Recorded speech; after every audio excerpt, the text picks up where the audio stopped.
So today we have the first episode in a brand new series called Gaming Gear, where I test out some of the latest and greatest gaming equipment and give you guys my honest opinion.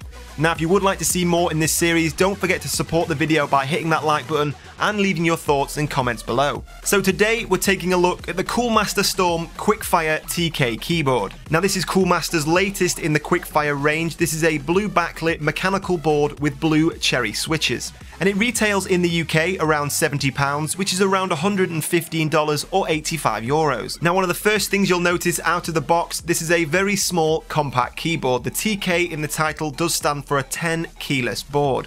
But that doesn't mean you'll get any less functionality for your size. In fact, this keyboard still has all of the same features you would find on a full-size keyboard. To make up for its small size, you will find a double function feature on the number pad. By the press of one button, you can switch between your regular numbers and your arrow keys, your delete key, your home key, all of the buttons you would find on a full-size board.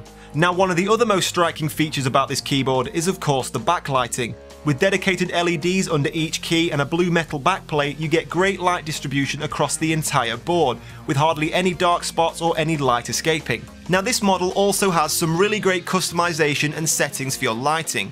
All of the F keys at the top have double function. Your F1 key allows you to turn on and off the LEDs across the entire board. The F2 key allows you to lower the brightness of your keys.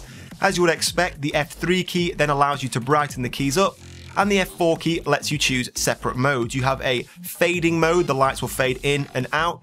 You have a gaming mode, just lighting up the W, A, S and D key, and of course you have an entirely lit up mode. And at the far end of the keyboard, the F12 key can also double up to turn on and off the Windows key, a great function for gaming. And once you've got your lighting settings the way you want, you hold down the function key until the LED turns off, and all of your F keys will return to their original function. Now of course, having blue cherry mechanical keys also means they're the loudest and have the most tactile feedback of any keys available on the market.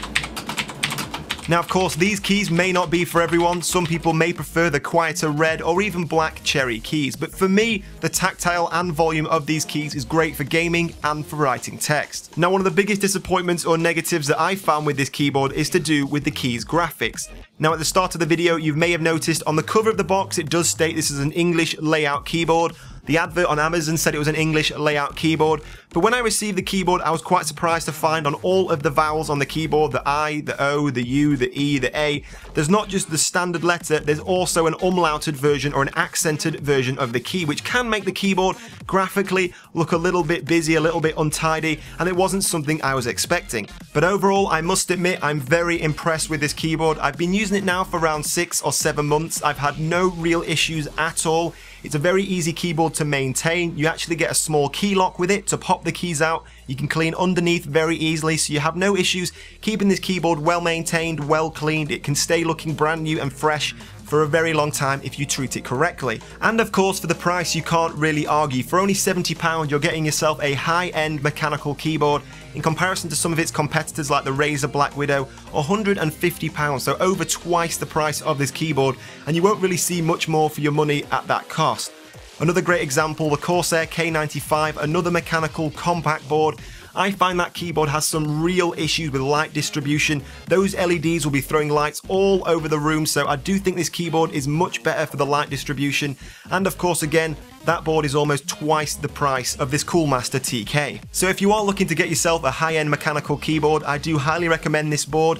Don't be put off by the fact it's 10 keyless. All the options and functions you do need are still built in.